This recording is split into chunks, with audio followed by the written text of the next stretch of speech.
two extraordinary thinkers, Eleanor Drage and Kerry McInerney, the two good doctors who have brought us The Good Robot, the podcast, and now the book.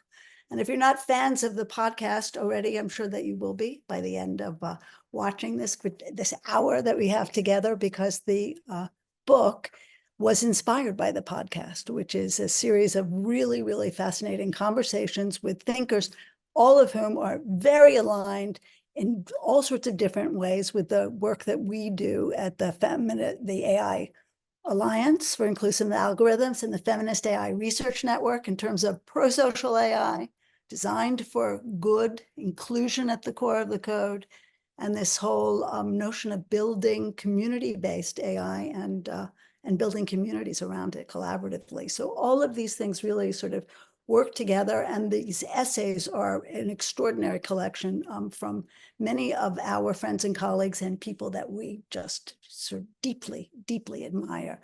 So we are here with Dr. Eleanor Drage, who's a senior research fellow at the Leverhulme Centre for the Future of Intelligence, which is at the University of Cambridge, a co-host of the Good Robot podcast and co-author of the book, and one of the top 100 brilliant women in AI ethics 2022. I always love with the little trademark.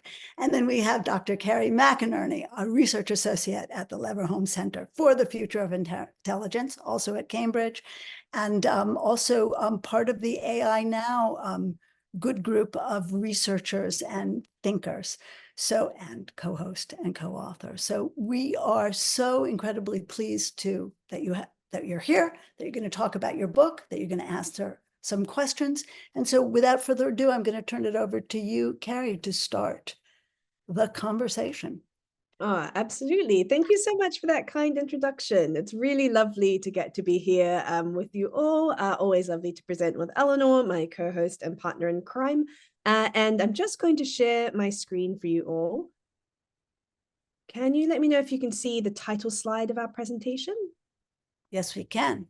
Brilliant. In which case, I'm going to head to my own notes. Fantastic. So today, Eleanor and I are really thrilled to be sharing with you our latest book, which is a co-edited collection called The Good Robot: Why Technology Needs Feminism. And before I start, I would be remiss to say one of the most exciting things about this book is that it is a picture book. It's a collection of 2,000-word essays, and it features illustrations, which you'll see scattered throughout this presentation. And all of the illustrations have been created by Sinjin Lee, a phenomenal science fiction illustrator who illustrates not only for us, but also for example, magazines and platforms like the food newsletter Vittles. And so if you're interested in this artwork and want to know more, I highly recommend checking out her website and her other materials. So as Caitlin kindly mentioned, Eleanor and I are the co-hosts of a podcast called The Good Robot. And I absolutely would not be a podcast host if I did not aggressively promote our podcast. So if you are interested, you can find us on YouTube, Apple, Spotify, or wherever else you get your podcasts. But we started this back in 2021. It was a COVID project between Eleanor and I, who wanted to start holding some public engagement events around gender and AI. This was before the ChatGPT boom, but there was still this rising interest in AI, technology, and specifically what feminism could offer to this conversation. But we knew everyone was pretty tired of only meeting people online, or we thought, what can we offer that's a little bit different to this space, but is still free and accessible and can be integrated into people's lives. So we started a podcast where we asked people 3 simple questions. What is good technology? Is it even possible? And how can feminism, or any particular kind of pro-justice approach that we see as being oriented towards the eradication of gender-based and sexual oppression, help us get there and help us work towards it?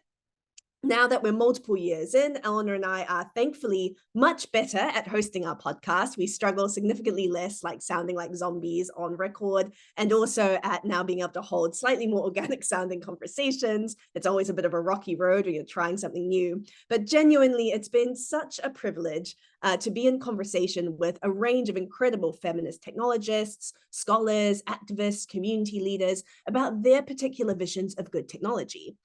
So the most unexpected part of hosting a podcast for me has been the development of a really fascinating feminist community of people thinking about technology.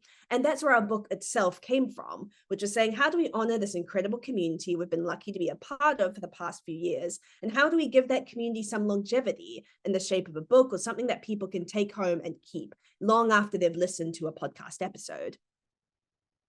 So this is the book itself, and again, shameless promotion. You can buy this on from your local bookstore, or if worse comes to worse, you can unfortunately still buy it from Amazon or the Bloomsbury website.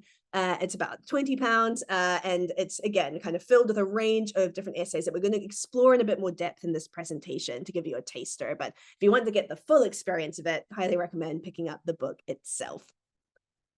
And so I mentioned our kind of hinge questions, which is what is good technology and is it even possible? And it may seem strange to have a podcast entirely focused on the idea of good technology, especially because when you open the podcast website or you open the book, a lot of the examples we discuss seem to be a lot more like, well, bad technology. We discuss things like facial recognition, affect recognition technology, the imbrication of new technologies with harmful forms of pseudoscience like race science or phrenology or physiognomy. But we wanted to frame our work around the idea of good technology because we fundamentally believe, following one of our podcast guests, Jack Halberstam, that the tech industry is suffering from this deep crisis of the imagination. And at a particular moment in time when we're caught between these extreme techno-pessimist viewpoints that tell us that AI is going to eradicate us all, and the kind of fantastical hype of Silicon Valley that is constantly trying to tell us that we should buy more and more products, whether or not they're good for us, we were trying to find a way of threading the needle between these extreme narratives, a way of saying, well, actually, an important part of feminist thinking and practice is believing that the world can be changed. And so how do we do this in relation to technology? And so we, of course, recognize there are a wide range of different pro-justice approaches to technology, but the one we take explicitly is that of feminism and feminist thought. And why do we do that? Partly because both Eleanor and I come from a background in gender studies. We've spent a long time academically thinking about what feminism is, what gender is, and how that shapes and pertains to the world around us. And so we would be, again, remiss if we didn't say how we approach feminism in our work. So, of course, there are a multiplicity of feminisms. So we actually say feminisms, plural, in a lot of our work, which doesn't roll off the tongue, but again, captures some of this complexity and some of this difference. And so the feminism that we particularly pursue in our work does, in some extent, subscribe to Bell Hooks's famous definition of feminism, the fight to end sexist oppression. But we also see it as being deeply intertwined and interconnected with a lot of other kinds of pro-justice work, such as anti-racism, fighting against ableism and classism, fighting against homophobia. And we fundamentally believe that feminism itself has to be collective. It has to be a joint project. So for me, the kinds of feminism that I see as being really important are feminisms that are anti-imperialist, that are connected to global class and racial solidarity, that see forms of oppression as interconnecting and intersecting rather than distinct. And again, feminisms that, despite it all, believe that a different kind of world can be possible. So why feminism particularly then? Well, the main reason why we draw on these feminist approaches, apart from our aforementioned background in gender studies, is because we think that feminism can actually do a lot more in the tech industry specifically than what it's currently given credit for. So as feminist technologists, feminist AI ethicists, we often get pigeonholed into two boxes. So one is sex robots, and the other is getting more women into STEM subjects or into the field of AI. These are both really important issues, particularly the second one, and we both really believe in the importance of having a much more representative and diverse tech industry. Certainly, as young women, Eleanor and I often do enter spaces that can feel slightly hostile to us. But we also think that feminism can go much further than this so-called headcount problem or this so-called identity question of who's in the room. Who's in the room really matters, but the problems we currently see in the tech industry extend so far beyond who's in the room. They move from everything to what we imagine technology to be, through to what we think our technology should do, through to who owns the means of production, through to how our technology is deployed, and do they uphold oppressive systems of power or change and undermine them? And so ultimately, what runs through the whole of the Good Robot podcast and this book is this idea of feminism being a kind of practice, ideology that is fundamentally transformative. So in the introduction of the book, we say that feminism vibrantly illuminates the injustices of the world around us, and it galvanizes us to change them. Innately wild, it can be shocking, spiky, uncomfortable, even dangerous. But despite its kind of queasy discomfort, despite the fact that feminism is not always easy, we think that feminism does something quite profound in the world, and we want to see that transformative power in the tech industry itself. So we decided to divide the book itself into 5 sections, each of which captures a different theme or a different way of thinking about goodness in the tech industry. And again, the reason why we did this was to try and combat that crisis of imagination, of saying that sometimes a question as big and as abstract as good can be really challenging. So what we provided is granular examples of ways that different thinkers with very different opinions have broken down this question of goodness and applied it to a small slice of life. So the first section, Good Relations, primarily focuses on philosophical approaches to good technology, thinking about how we live in relation to not only technology, but to other humans, to the earth, other living entities. And so this is a really, really beautiful quote, I think, from one of the chapters in this book, which says, if we keep our identities moving, it will allow us to be moved by each other in the world. All these chapters create this kind of movement and ask us to be emotionally stirred. This is actually from Eleanor's introduction to the chapter, and I copied and pasted it over because I really liked it. Each section actually is like a small introduction by us, showing kind of why we curated the stories in this way. And so this chapter, I think, and this section is quite gentle, it's quite meditative, but it touches on a range of themes, everything from the idea of good technology being biophilic, which Eleanor will go into in more detail in Catherine Hales's chapter, through to a chapter by Sneha Revener, who is at the time, I think, only 16 and the leader of a youth advocacy organization against algorithmic injustice, about good technology being intergenerational, being able to overcome certain kinds of generational divides that exist between, say, Gen Z and older generations to fight for a better kind of tech future. The second section is Good Systems, and this is focusing more on the political and social systems that we have and how they intersect with technical systems, either to produce forms of injustice or, when directed correctly, to produce forms of social good. And so this is a quote again from the introduction, this one written by me, which is, technical systems, like social and political systems, are not inherently neutral, and they're not created in a vacuum.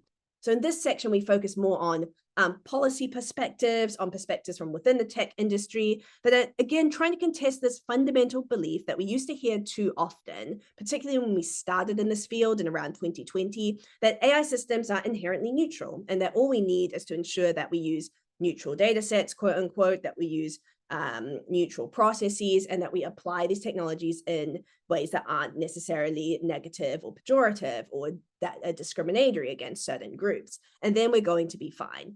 But what all the contributors in this section show us is that the technologies that we make are deeply embedded in the world.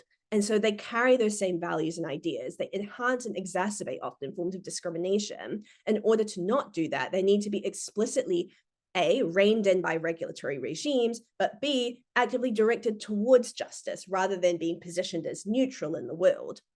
That brings us to our third section, Good Designs. This is possibly my favorite section because it's something that I'm not very familiar with as someone who doesn't come from a design background or UI UX background, but as an everyday user is always interacting with design.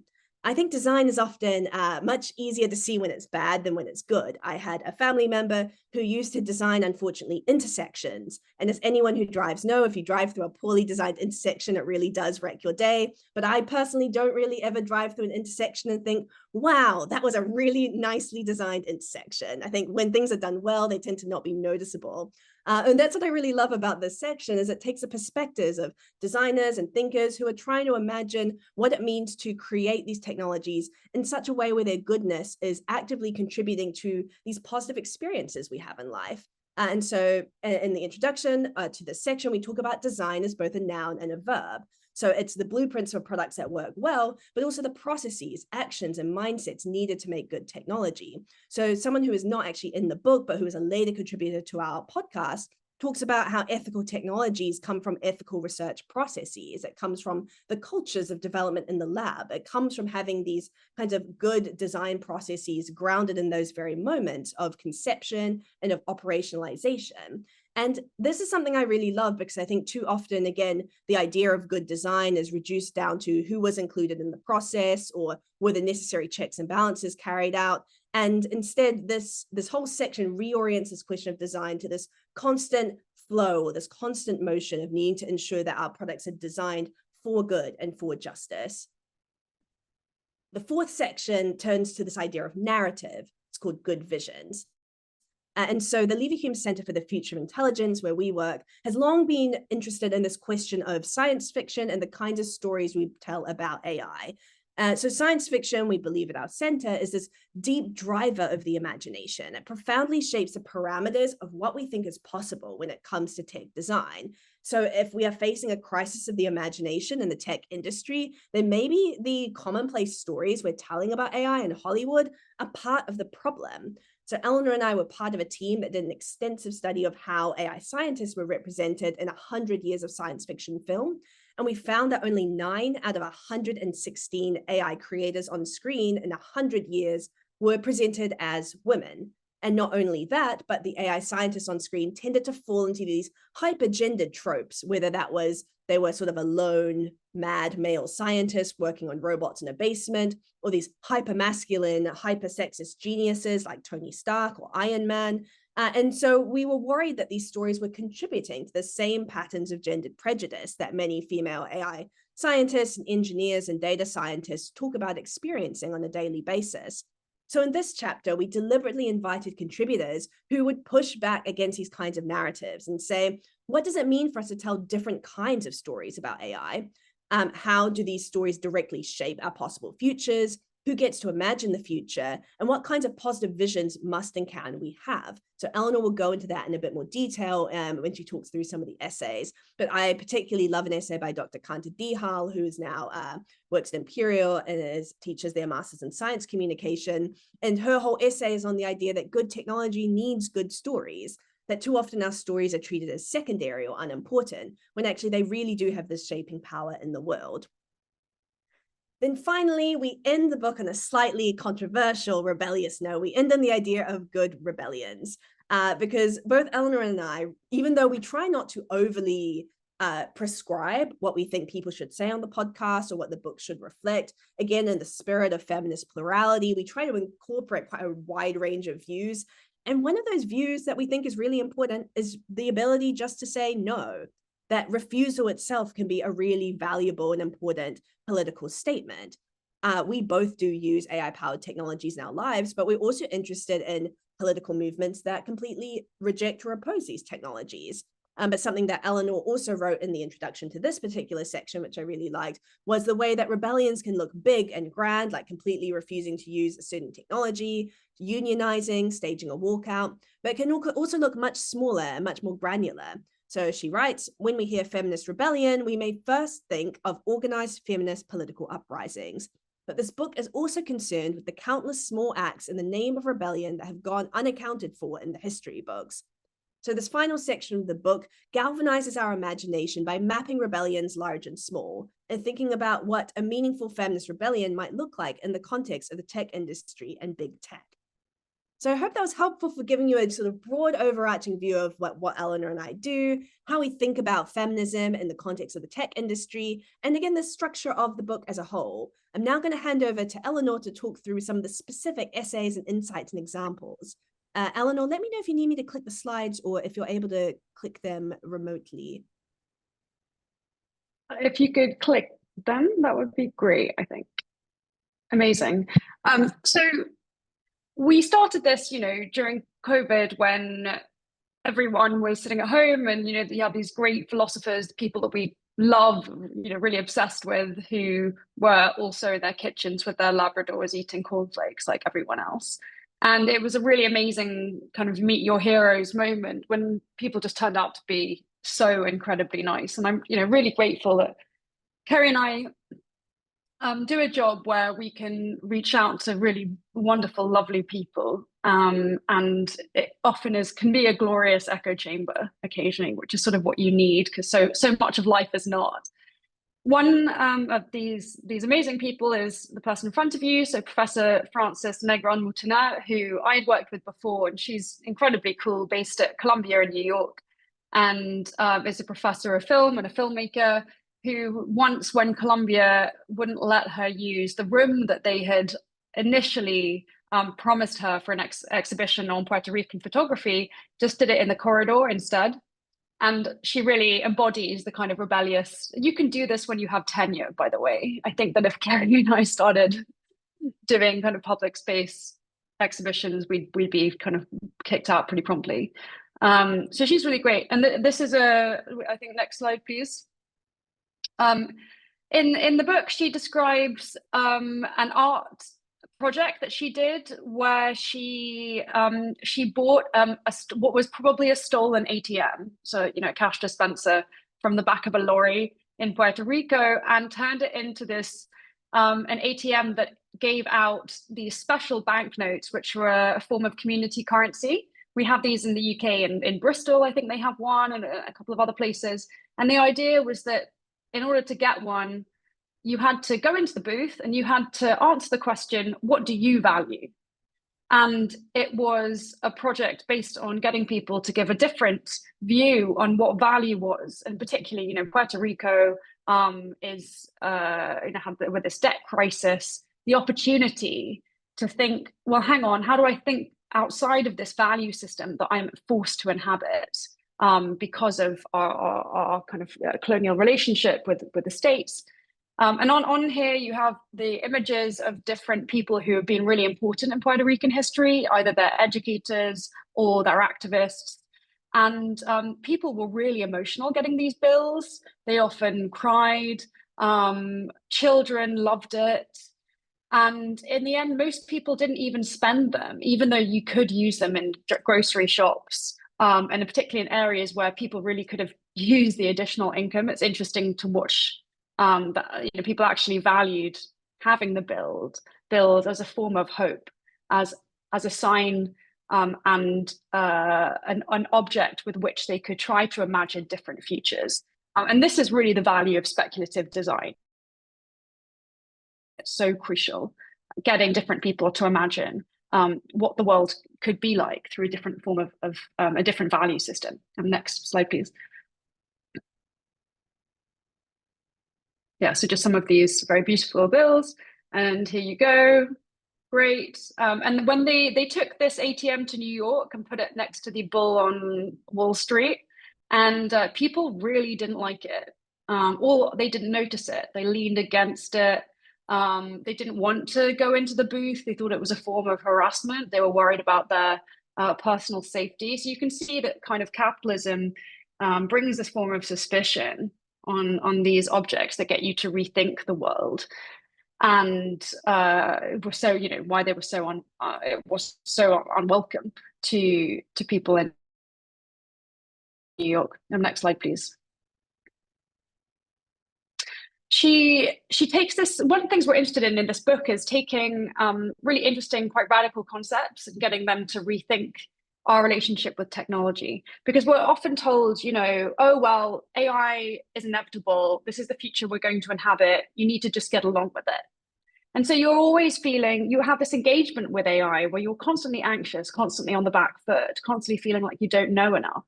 And instead, what she's suggesting is that we need technologies that give us this feeling of joy. Now, joy is not really something that feminism is thought to discuss much. We to think about violence and trauma, and we don't tend to have time to be able to think with the positive affects. But she takes a line from Thomas Aquinas. Joy is a response to being united with what we love. United with what we love. So a sort of a form of reconciliation. I think that's really beautiful. And she thinks of this, she thinks of the ATM as creating a form of decolonial joy. And she describes that as the feeling that a world could be free from colonialism. Possibility, basically. And next slide, please. One of my greatest heroes is N. Catherine Hales. And, when you reach out to these people for the first time, as anyone who's done lots of cold call emails can attest, you're always sort of terrified, waiting for them to reject you. And Hales in her late 70s. Just fantastic, so astute. Her latest book I'm obsessed with, On Thought, because we are, one of the things I'm really bored with hearing is that consciousness is the property of the individual human agent, this very kind of Enlightenment approach to thinking about what consciousness is.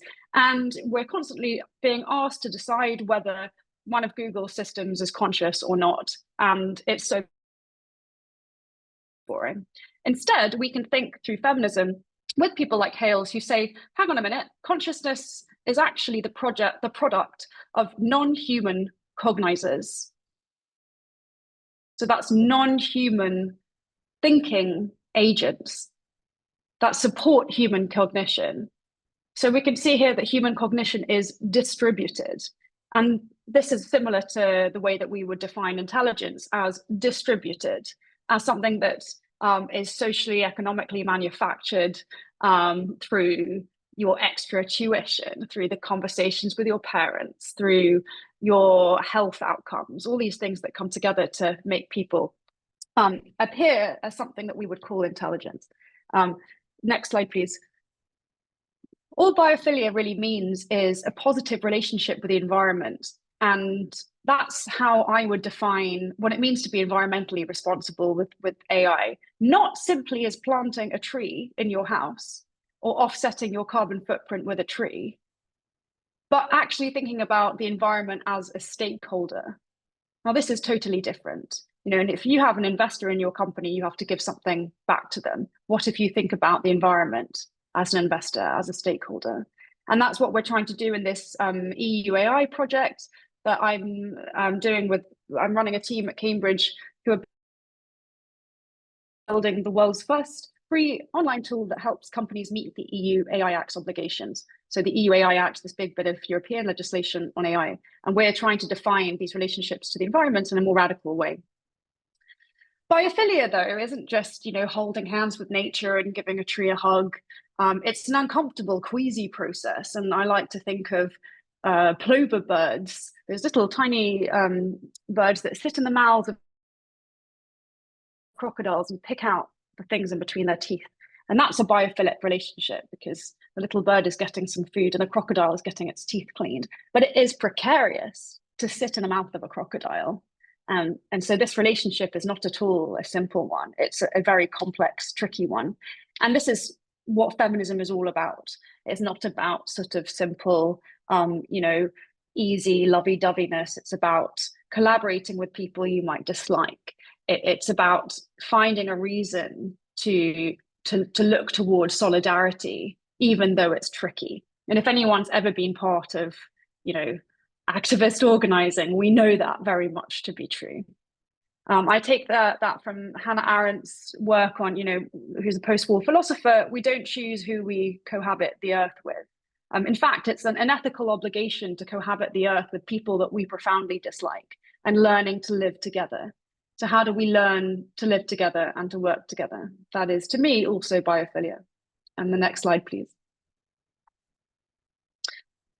The wonderful David Adelani, who volunteers for an organization called Masikane, and they are trying to improve African natural language processing for over 2,000 African languages. David is delightful, and if you go to the next slide, I will show you why. So he describes Masikane as in itself a good technology. So it is activist organizing, it's a grassroots organization. And they have to support each other. They have to look for funding, this kind of thing.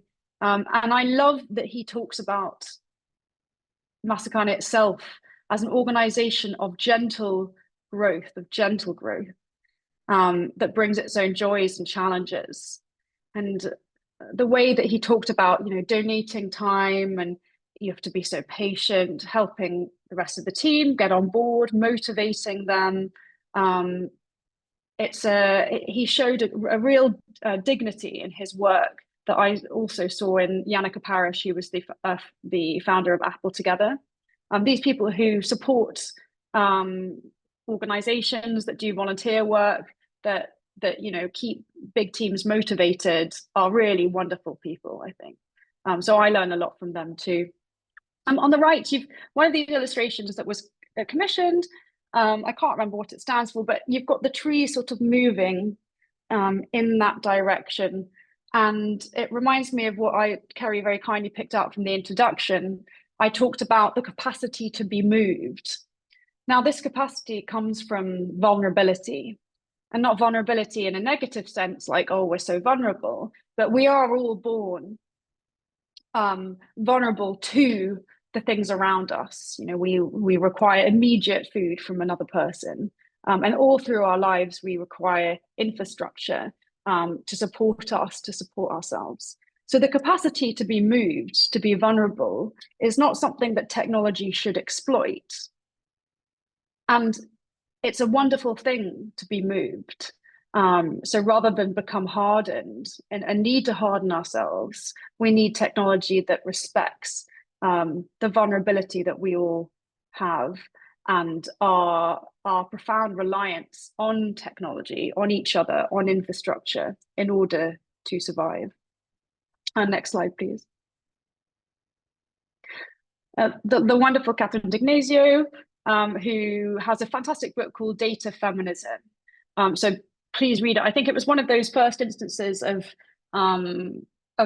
reading something when we were thought, oh God, can feminist ideas like, all knowledge is situated.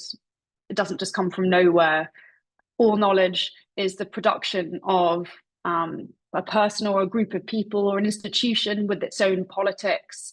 It's never ahistorical. It always is bound by its context. These ideas, we were wondering how we could apply them to thinking about technology and whether, in fact, we could communicate that to a broad audience. So this book really shows you can take heavy theory from feminism and you can literally transpose it onto data science issues, and it does great work. But they also talk through a few of those complications, but it was really inspiring to us. Next slide, please. I love this illustration of all the water, like a kind of trapped tsunami, that she says that she's heartened when community activism or internal pressure within an organization becomes strong enough for the company to realize that it cannot abide by a status quo way of operating. And you saw this in relation to Alphabet workers union, this strong internal pressure. And I think that's just a wonderful thing. So I'm predicting that for 2024 and beyond, we will see the rise of tech unions, and people will find a reason, whether they need more information or they're worried about something the company is doing, or they want to have a better idea of data provenance or the pipeline or the other stages of AI development, or they're worried on an environmental level. I think there's lots of good reasons for people to join the very complicated institutions that are unions, and Kerry and I are part of one, and it's not an easy ride, but it's one that's often worthwhile. Next slide, please. And Jack Halberstam, who's one of the leading queer theorists, who I think he was having a grumpy day, but said, it's a fantasy. You need to get off social media. Get off as in literally put the phone down, but also find joy, find some kind of masturbation, some kind of self-pleasure that you can do instead of being on social media platforms. Next slide, please. And thinking about facial recognition, he also was talking about, this is sort of slightly more on the philosophical side, but on the one hand, we have this project of, we want people to be recognized by technology so that they can use the kinds of facial recognition systems that are useful. Like an example I always give from a passport tool that the UK government use so that people can upload their own passport photo and put that online to renew their passport, rather than having to go print off a passport photo and sign the back and send it in. And in the UK, it wasn't recognizing the faces of a lot of Black women. It was telling them that their mouths were open when they were in fact closed. So what it was saying to them is that we can't recognize your body because your body is not the one that aligns with our idea of citizenship.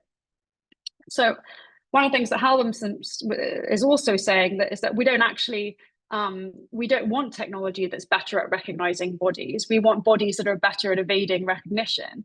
And this jars, you can see this tension, right? Because, well, that's all well and good. But at the same time, and I know that he's also talking about trans bodies that are often misrecognized at border border control and in the airport. But of course, different people need different technologies that either recognize them or don't in specific cases. So that is an ongoing conversation, and we are really interested in the many different approaches to not merely resolving issues, but thinking with the different strategies that we need in order to move forwards. Next slide, please. Is that the end? Great, done. So yeah, we'd love to hear your questions, whatever they may be.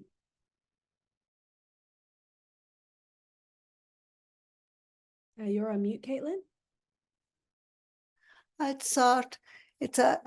mute myself. That was amazing. I thank you so much. That was really just a wonderful tour of total brilliance and this total compendium that you've put together. And again, this idea of the crisis of imagination, I think, is just really so integral to this entire project, this sort of global project that we're all embarking on about really how do we imagine a different way of being, not only analyze it, describe it, take tools to go check about the, what works, what doesn't work, but really to reimagine. And that is messy in itself, right? And really requires a very different way of being and thinking. And I love, I've got to say again, just the way that you have put good relations with its philosophical approaches and systems change, which is what we're obsessed with over here. Good designs, this idea of blueprints. Again, this is like, how do we build? How do we build? How do we take fiction? Because we see so much of what has been built is actually just being taken literally, just brought over by people who've said, okay, like in the Diamond Age, right? Neil Stephenson's book is like, he describes an iPad. All those little girls have their iPads, and there it is that we have one about 10 years later. And then of course, rebellions and good rebellions and all that. So I'm very, very much well, we have a question though, instead of my asking my questions, because it's such a great one, dear anonymous attendee. My question is, what is good technology for you? So which one of you wants to? Oh, well, we both can. I think for me, the curveball twist is thinking about good technology like David does as the good processes within an organization. And this means that you cannot have some Machiavellian, hideous, unethical organization purport to create a good technology. You cannot fire your ethics team and then say that you're concerned, as Google and Microsoft have done. And this aligns with my definition of utopia. I did my PhD in women's utopian science fiction from 1666 to the present.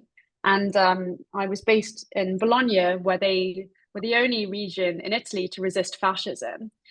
And for them, utopia is not the fascist utopia, which is the blueprint utopia. Hey, this is what I want my economy to look like.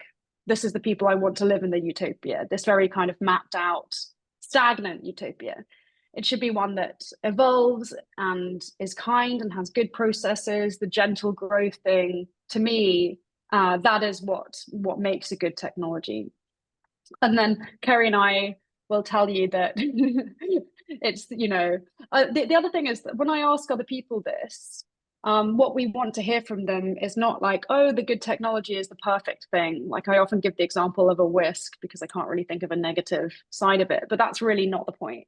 The point should be, when is a technology a good technology? When is your blood glucose monitor good? And when does the cap fall out and, leave you in a real dire straits? Or when does a lot of my East Asian students take out their fire alarms so that when they're cooking, they don't cause havoc. So even these good technologies aren't brilliant for everyone. And I think it's really important to stay attentive to that. But yeah, let Kerry talk to you about the rice cooker. Yeah, I mean, I feel like both Eleanor and I have a few examples we give of very concretized technologies that we see as being good. So for me, That is, yes, the rice cooker, I think, is the closest to the perfect technology. But again, as Eleanor says, I do think we have said good rather than perfect because we think goodness is always context specific and complex, and that because of the way that we do all live in relation to each other in the world, even something like a rice cooker, which for me is something that builds community and family, and something I very much associate with home, like the smell of like hot, like fresh jasmine rice when you like just enter the house. Like for me, that's like the particular scent I associate with like, and now I can unwind for the day. And yet even with all that, even though I think that the rice cooker is pretty environmentally friendly, they last forever. It still ultimately will probably become a piece of e-waste unless it becomes, really a family heirloom that gets passed down. It sounds like a joke, but we have a ridiculous number of family rice cookers kind of stacking up in the cupboard in my home in New Zealand. But I think more broadly, what I love about that question that you asked, I'm sorry, anonymous attendee is what you're currently called. I guess I just have to call you that. Is, I was thinking myself, one of the joys of being an editor is you don't have to answer the questions that you pose. But I was wondering, what would I write if I had to write one of these 2,000-word essays? And every essay title, I'm not sure if we actually made that clear at the beginning, so I should have said, is called Good Technology ...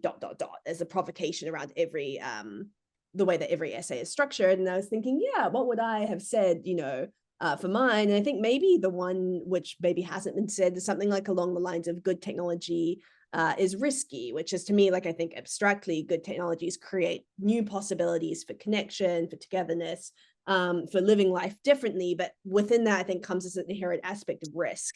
And so to me, as an AI ethicist, something I'm always trying to think about is what kinds of technologies can we make that genuinely do create these new possibilities, whether that's because the technologies are being used in the way they're intended, or because they're being used a little bit sideways, or they've been hacked in some way. But also, recognizing that with every kind of modification or use case like that, you do meaningfully open the door to harm as well. And again, unfortunately, I know from our colleagues who work in cybersecurity is like people do try to exploit these technologies and use them in really harmful ways. And that is sadly also part of the reality of the world that we live in. And so, I guess like for me, that aspect of technology bringing with it these kinds of possibility that are really exciting, but also these risks is something I like to grapple with when engaging with tech and goodness. Thanks. Everybody is being very shy. Well, you're just being so dynamic. It's really hard, even for me, who always has questions, to think of questions. I'd love. Hi to Swaraj. Oh, he's here. He just flew in. Yeah, the time difference. Yes. Yeah, exactly. He's so much for listening in.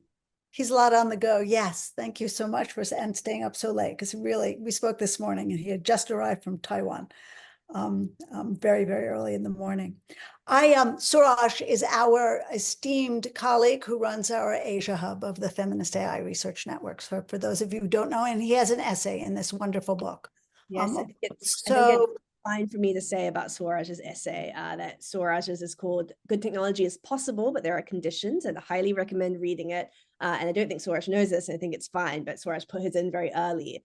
And we liked it so much that his became the example essay we then sent to other contributors, being like, Swaraj just really nailed like the tone, and because like we really wanted every essay to be written in quite an accessible way for a non-expert arts and humanities audience.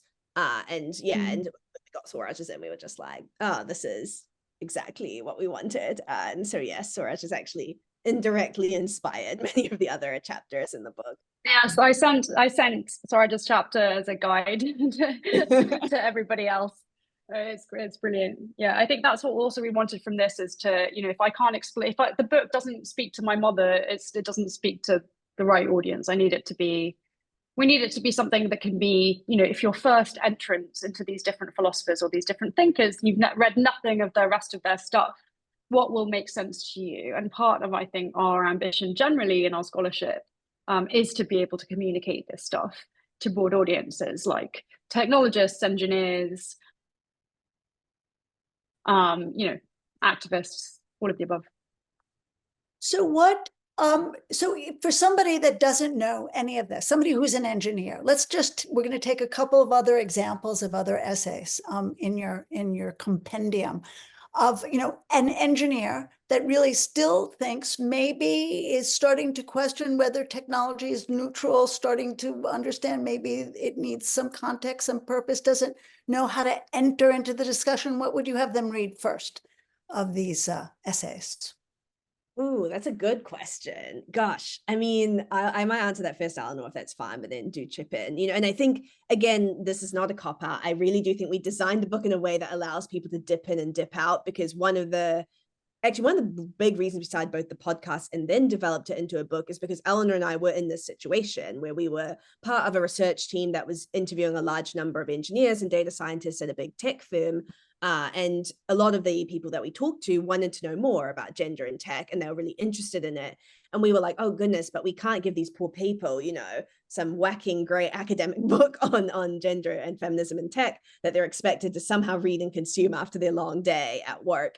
And so we wanted to design something that people could then, again, like incorporate into their day in some way. I think for me, one of the essays I particularly like for people who might be kind of, feminism curious, feminism and tech curious, Jennifer Lee, who is was with the ACLU Washington at that point, was leading a lot of the community activism around trying to get better and stronger regulation with big tech, is now studying at Stanford Law, but does a lot of really fantastic work around sort of civil and community rights and tech. Her chapter is called Good Technology is Community Centric. And I think what Jen just does so well is she really takes concrete examples of the way that very innocuous technologies like license plate readers have been used to surveil and control and track marginalized communities. So she specifically looks at license plate readers that were used to track Muslim communities in New York after 9/11. And I think she's a really good storyteller, but she's also someone who's kind of been in the nitty gritty of this and has shown, what it actually means to do the kind of community work that brings about better uses of technology, but also, again, like better systems that allow for these uses. And so why I really like Jen's essay for someone who, again, is feminism and tech curious, is because it's a really clear I think critique of this idea of like technology systems are neutral, or like, oh, as an engineer, like I don't have to worry about like what my systems will be used for, or like I'm just the person doing the code. And I think those views are less common now maybe than a few years ago. I mean, maybe they are still quite prominent. I hope not. But I think that's something that, stories like Jen's can be really helpful in counteracting.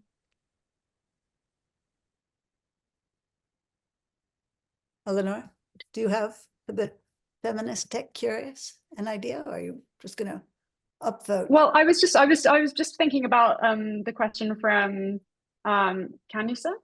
What surprised you from this process? Were there any views or perspectives that surprised you? And this is a really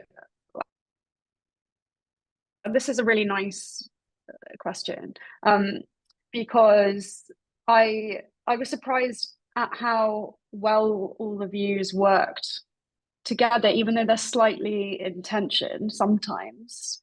It was really nice to see that they kind of worked. And I think that everyone will interpret them quite differently. I'm surprised by people's different interpretations of the essays. I would have thought that, when you write something, people assume that, well, they take out of it a message, but I'm not sure there is a fixed message. And, what I want from readers is that you come out of it thinking like, oh, I agree with that, or I disagree with that. This is not what I want readers to go in and think, right, now I can build my view of this, and they'll come out with an opinion. I think, when I was reading as a student, I didn't come out with opinions because, in gender studies particularly, you read everything and you agree with everything. Mostly you're like, yeah, I can't possibly disagree with stuff. Whereas we're saying, look, here's some different views, pick some. But what we want you to know is that why are people feeling the way that they feel about a particular idea? Is it because of their generation? Is it because they're older or younger and have different concerns? Is it because of the kinds of work that they do? And, feel some empathy for the different ways of approaching a problem that people have. We want to create solidarity by getting people to sort of understand the different approaches that people are taking, but also to have an opinion for themselves. So it's kind of a call to action too. So what do you think the most provocative essay in the book is then that elicits that kind of response on its own? It's spikiness, as you say. John, Gary. I think Jack's is pretty spiky. Yeah. So Jack's one, which Eleanor, I think, did a great job of summarizing, because it is quite a radical call to action and saying, like, we should just, completely withdraw from these technologies. And there are a lot of feminist advocates and technologists who super disagree with that view, because they say, like, well, we use technologies in many different ways to support our communities, or that they have these really radical, useful activist functions, or like ultimately, like, there are these different kinds of possibility for use.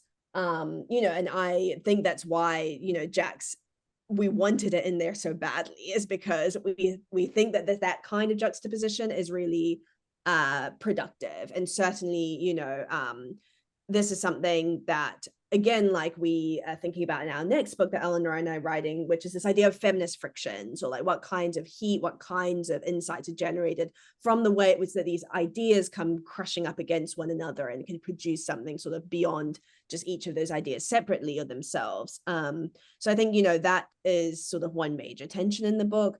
I think another kind of major tension that comes up across the book that I guess was also maybe not surprising to speak to that question, that's not the right word, but certainly provocative in a good way, I guess would be these ideas of like temporalities of change, which is like we have some authors who are thinking very much about the short term, or they're designers or they're community activists. So like Margaret Mitchell, for example, at Hugging Face, or Jen Lee from the ACLU, now Stanford, who are very much dealing with the granular on the ground moments of like, this is what I have to do as a feminist in this space to try and protect people, to try and make technologies better. Same with Catherine d'Ignazio, I would say, to some extent. Whereas we have other people in that volume, maybe philosophers, who are kind of trying to take that really long view about saying, like, again, like if we could have these conditions of a world that we really desired, like what would it look like to coexist with technology? People more like in Catherine Hayes. So I find that quite a beautiful aspect of the book too. Yeah, and I would say that, we have someone, Blaise Agoriadgas, he's at Google, runs a big team, is considered very important. Obviously, Margaret Mitchell was forced out of Google, and there was a really strong tension there when we were putting the book together. And I think, we were deciding, like, what does it actually mean to have these people speak next to each other when they're not actually talking to each other? But one thing that's very important to me is to recognize who can answer back to the people who wouldn't even talk to me, who wouldn't give me the time of day because, I'm female and someone else's voice is louder. And Blaise is, I've heard him talk back at, the real kind of arsehole tech guys who are really thinking with evolutionary theory, oh, well, survival of the fittest, and applying that to AI. And he has great rebuttals and they listen to him. Why? Well, because he's, a white guy in charge of a big bit of Google. But they listen. Whereas, other people do different kinds of work in different contexts.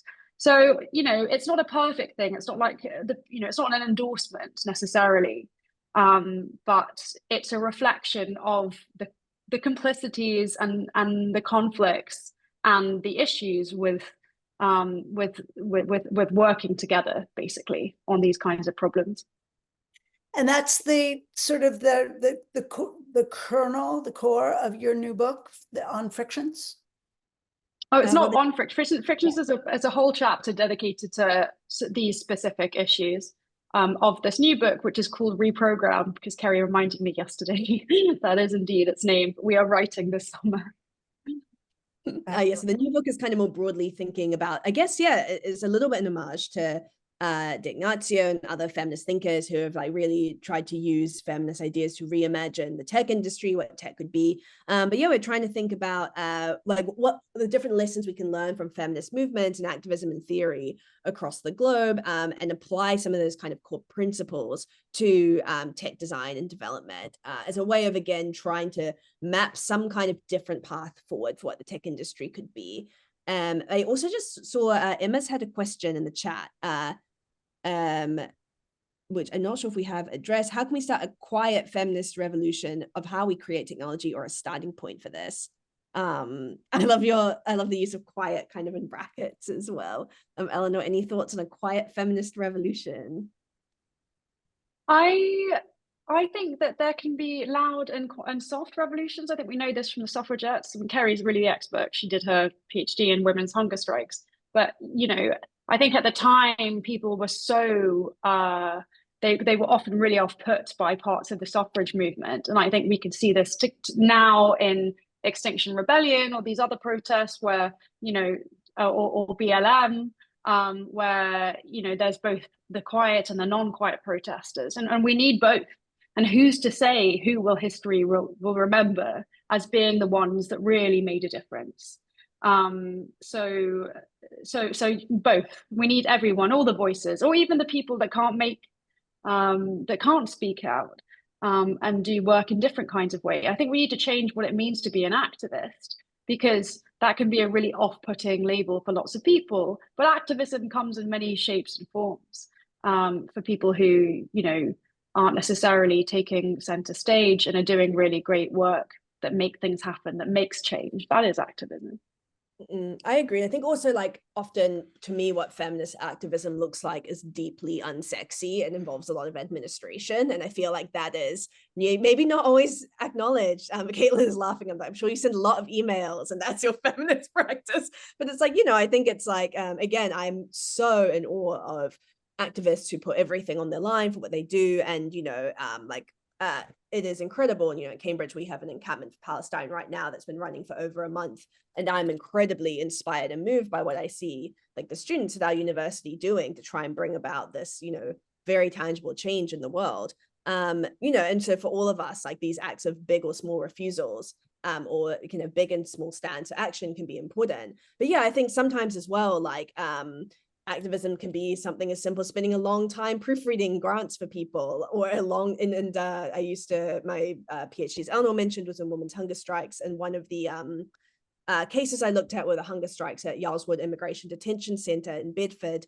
and there's a group called SOAS Detainee Support, which does a lot of work to help people who have been detained in one of these kind of detention centres, and often that support looked like things like looking over paperwork. At that time in detention centres, all documents had to be transferred by fax, which was terrible. And it was often people faxing documents back and forth to ensure that people's legal cases had the strongest basis, or to try and get them out of detention. And so, I think that's often not maybe the image people have of activism, faxing things, but that's what people need in that moment. And so something I think I'm always trying to do and challenge myself when it comes to thinking through these like revolutions, loud and small, is like, what's actually needed, I guess, and how can I best meet that need with like the skills and resources that I have in this moment. Yeah. I mean, I think I totally agree with you. I think I always think of it like an egg, that there are 300, at all the different positions of it. We all just need to keep pecking. And some people are, throwing Molotov cocktails, and other people are sort of inside the building, opening the door, just changing things quietly. And then at some point there may be change. We hope. Yeah. And I think a question I always try to ask myself is not, is like, what do I do now, rather than like, what would I do if I were more powerful? Because I do think often like the times when I feel like, I'm sure we've all had these experiences where you feel let down, is when people who you feel are more powerful than you kind of haven't done anything. And you think, well, if I were in their position, I would do X, Y, and Z. And I try to, of course, that doesn't mean you shouldn't hold people accountable, but I try to instead turn that on myself and say, well, actually, what can I be doing now? Rather than saying, when I get more powerful, or when I get bigger, or when I would do these things. And that, again, doesn't mean that we shouldn't be really cognizant of the fact that we have different limitations. For example, I know often, like, if you don't have a British visa, like, there might be like very good reasons for why you might say, okay, maybe I need to be careful around these kinds of protests, or that. Like, we have different ways that we're circumscribed. But yeah, I think like that, I do really believe in that idea of like, if you're someone who says, I'm not going to make any change until I hit a certain level of seniority, until I get a certain level of security, like, I think you're probably not going to make that change at all. And so, yeah, that's why I like the idea of like the quiet revolution that comes out in the section Good Rebellions, because it doesn't say like only one kind of rebellion is valid, but it says instead, like, wherever you are, you can be doing something that makes that little bit of a change. Yep, I love that. With feminisms, with good revolutions, all these plurals. and pluralisms. And I love this idea of what do I do now? And everybody according to what their real ability is, but to take some action. I also am so taken with this idea from your PhD in 16th century women's utopian science fiction to suffragette hunger strikes, that this would sort of come together in this wonderful, amazing collision of ideas and theories to, to create something new, which is this good robot, these all new ideas of, what technologies are, how we make them, how we live with them, how we want to change them, who we want to collaborate with. And it's very, very amazing. So we've heard about your new project. Otherwise, I was going to ask you all, because you're both doing amazing research on top of this educational project, as you call it, your podcast and your new books. So I just want to thank you, because our hour is up. I understand that we've taken this time. It's been absolutely beautiful. We really, really appreciate it. We hope you come back. There are more conversations. As soon as you're finished with Reprogrammed, we want to hear everything and sort of sign up and redo. And with that, I want to say thank everybody who's been here, quiet, anonymous, jet-lagged colleagues, and thank you very much, Eleanor Drage and Kerry McInerney, talking about The Good Robot. And we'll see you on your podcast and be reading. Thank you so much. Can I ask? It's a great pleasure. For everyone who's been here, we are currently, now that we are multi-years into The Good Robot, we're actually, we won an impact grant, which is really, really exciting, that is allowing us to do a listener survey of all our lovely listeners. So if any of you listen to the podcast currently, I've attached the link in the chat. We would so appreciate it. It doesn't take that long. Oh my gosh, yay! Louisa says, yes, I love it. If you haven't filled out our listener survey, we would really, really appreciate it, because we basically just want to see what's working, what's not working, particularly from people who are educators or who are in wonderful community and affinity groups like this one. If you're able to fill that out for us, then we can get a better sense of how these materials are being used and what the people are currently mainly my friends. So that's why I'm trying to get other people to fill out the form, what the people would like. And if that is not enough to whet your appetite, we do have 4 50-pound vouchers up for grabs. Unfortunately, ironically, they are Amazon vouchers. And again, my friends will be devastated because I will be lowering their chances of the voucher significantly. But yeah, we would super appreciate it. So yes, the link is just there. And if you otherwise need to find it, you can find it probably on my LinkedIn page, Eleanor's LinkedIn page, and get it through there too. And we'll also put it in the link to this video, and we'll put it on the community that we have, because we've just passed 300 AI researchers on the community. And so we hope, I'm sure that many of them are listeners, and they'd love to fill out the form. So okay, even without Amazon gift certificate. Thanks so much, Caitlin. Thanks, everybody. So much, everyone. Take care.